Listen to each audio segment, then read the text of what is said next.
Video, we'll go through market pricing briefly and then just talk about some of the administrative challenges that we have in designing and then maintaining our salary structures.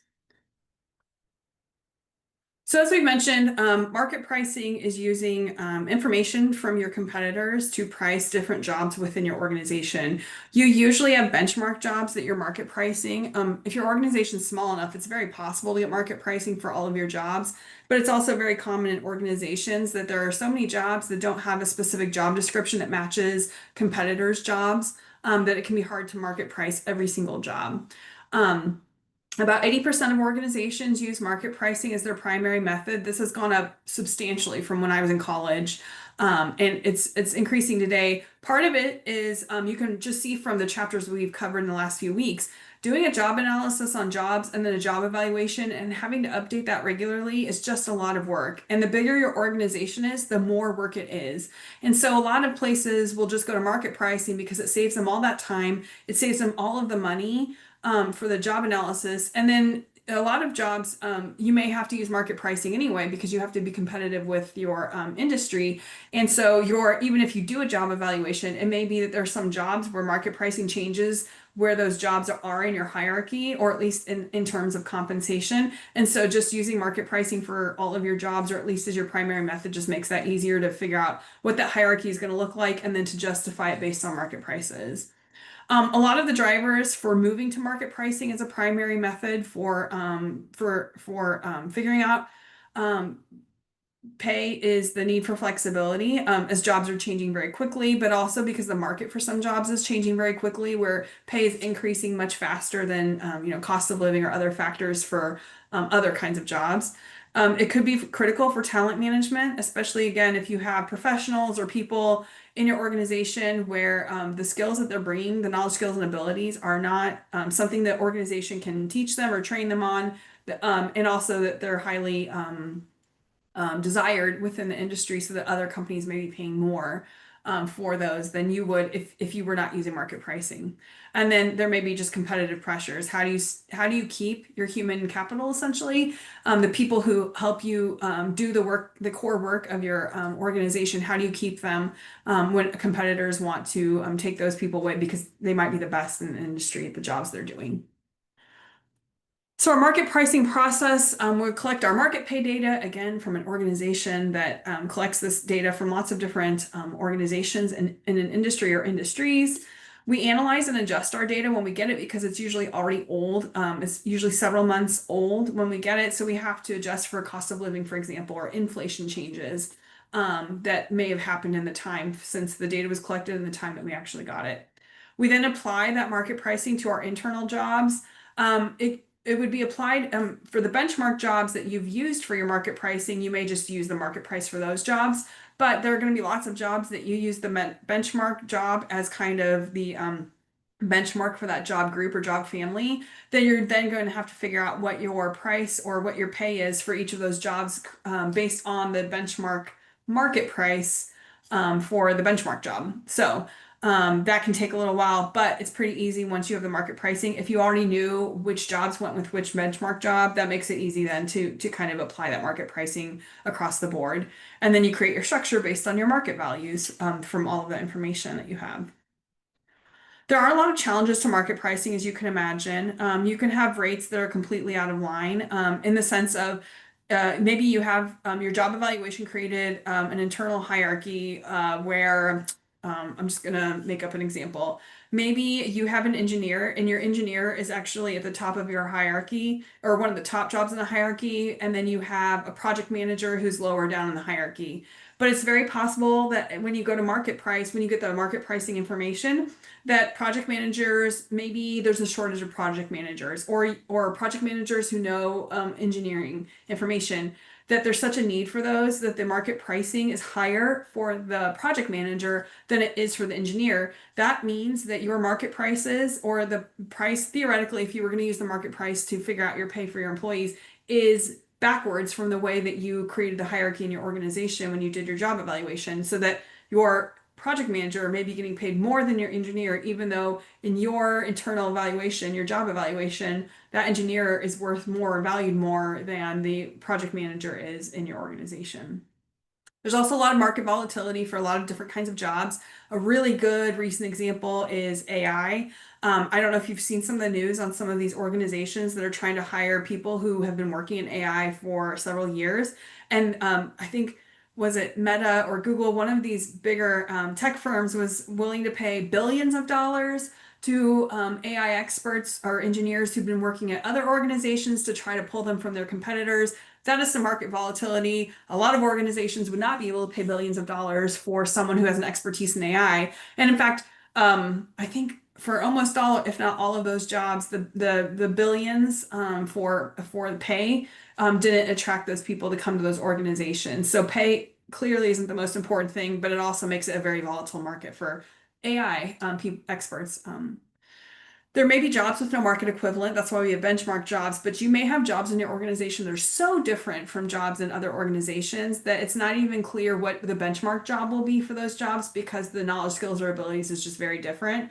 You could also have jobs where you've grouped different kinds of knowledge, skills, and abilities in unique ways compared to your competitors, which makes it difficult to compare those jobs with jobs that maybe your competitors have in their organizations. And then you can have internal equity concerns. Let me go back to the example for the out of line rates.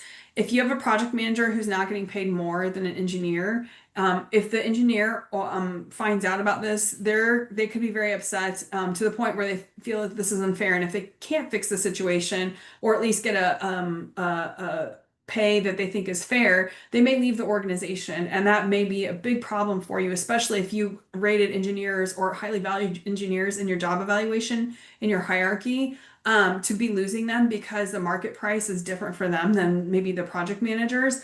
You may have to consider what you're going to do to fix that problem. Salary structure administration, I think, is what a lot of you will end up doing if you end up working in compensation at all, or if you work in an organization that's small enough that there's only one or two people who work in HR, and so you have to do all of the HR functions in the organization. Um, for example, of just coming up with a salary structure and maintaining it is going to be the responsibility of different people. If you have unions involved in your organization, then the union involvement will have to be part of creating the salary structure and updating that salary structure. Whether you do or do not have unions, you will have HR compensation experts or HR generalists if you only have one or a few people working in HR in your organization. And then they may work with line managers if you use market pricing at all for your salary structure. You're going to have to do job coding and classification for new jobs, and then you may have to reclassify jobs that already exist, but where the tasks for that job or the knowledge, skills, and abilities needed for those jobs is changing. In that case, managers and supervisors need to contact HR to say that those differences, that things are changing for those jobs to do a reclassification. And HR may have to come up with a regular schedule for kind of making sure the jobs are updated in terms of reclassification if needed.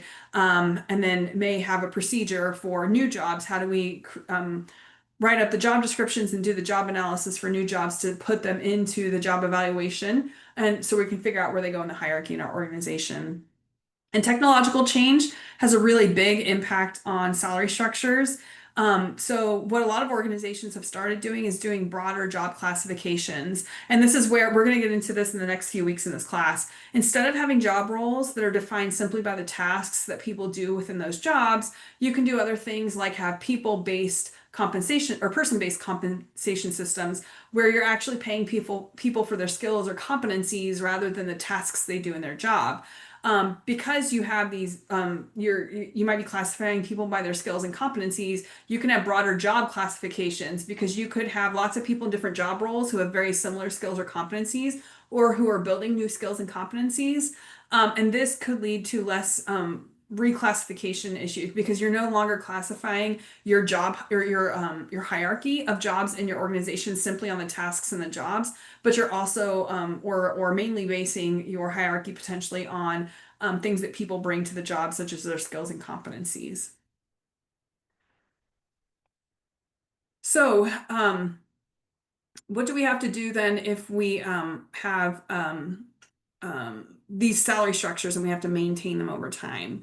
One is we have to keep our job descriptions current. And I'm going to go down to the third point here. To keep your job descriptions current, one, you need a process for managers and supervisors to let HR know that changes are happening within job roles or enough that they may need to be reclassified. And then you also will want some kind of procedure when you have new jobs being created to figure out how are we going to write up these job descriptions? How do we do the job analysis? How do we stick them in the hierarchy of our organization during the job evaluation? To keep that structure, to review your structure, but also to keep your job descriptions current, you can do job audits regularly. The book suggests every 3 years, but depending on the industry you're in or the kinds of jobs that you have, you may want to do these kinds of reviews every year. For example, if you have jobs where technology or AI is changing them quite quickly, you may have to do this much more often than every 3 years. A job audit, you go in and you essentially do like a job analysis again, or at least you visit the job analysis for that job and see what you need to update within that job analysis, and then you go through the job evaluation process after that. You can also limit the life of job descriptions. So you can have job descriptions where you have expiration dates for the job descriptions, and then when they expire, supervisors need to revisit those job descriptions with the employees that are in those jobs, or they may also meet with HR to talk about how those job descriptions have changed. And that way, then they can update them. You put a new kind of expiration date on the new job description, and then you revisit it when it expires again. You have to be able to verify employee classification. This could mean doing parts of the job analysis tasks to verify. It could also be simply, depending on, again, how complicated and how big your organization is, it could just be going to supervisors and managers and just checking with them, hey, have these job roles changed? By having them read the job descriptions for those job roles. You'll want an appeal or grievance procedure that allows employees. Say you do update your salary structure. If their pay changes, they can appeal or file a grievance if they don't agree with the pay changes or what happened to at least their pay or where their job was placed within pay grades or broadbanding after you've kind of updated the salary structure in an organization. This is helpful not only for the employees to feel like the process is fair because at least they have a say if they don't like the outcome, but it also can give information to HR and also supervisors and managers who may be working on the salary structures where the salary structure doesn't quite work anymore, because that could help you figure out, okay, we redid the salary structure, but there's still parts of it that aren't working. Can we finagle parts of that salary structure to fit some of these jobs that maybe are changing more quickly, or where we haven't accounted for that change or those differences in the kinds of tasks or skills and competencies that those people need to do those jobs.